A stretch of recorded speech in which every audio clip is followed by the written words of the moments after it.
Lucas was a teenager who lived a life of luxury. His parents, wealthy business people, had always given him the best of everything, thinking it would bring him happiness. However, their constant showering of gifts made Lucas entitled and impatient. He looked down on others who didn't have as much and didn't see the value in hard work. When his parents noticed his disrespectful attitude, they decided something needed to change.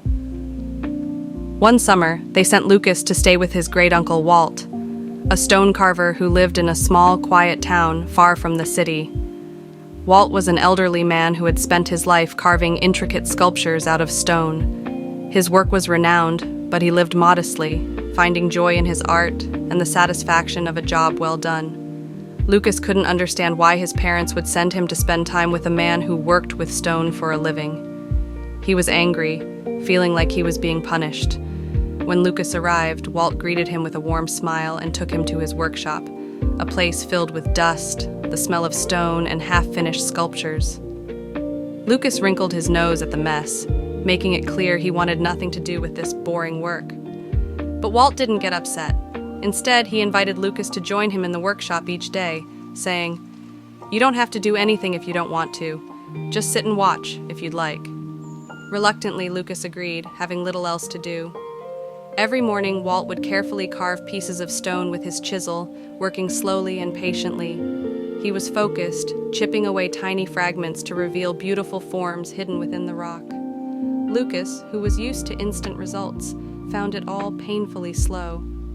"Why do you spend so much time on this?" he scoffed one day. "It's just a piece of rock." Walt chuckled.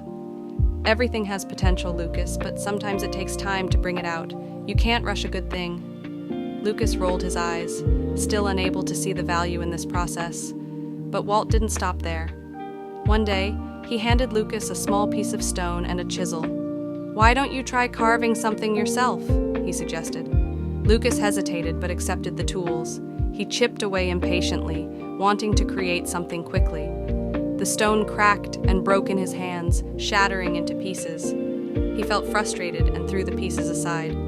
"This is pointless," he exclaimed. "Why should I waste time on something that breaks so easily?" Walt picked up one of the broken fragments and looked at it thoughtfully. "Sometimes," he said, "we have to learn how to handle things with patience and care. If you rush, you may miss the beauty within." Lucas didn't say much, but felt a small flicker of curiosity.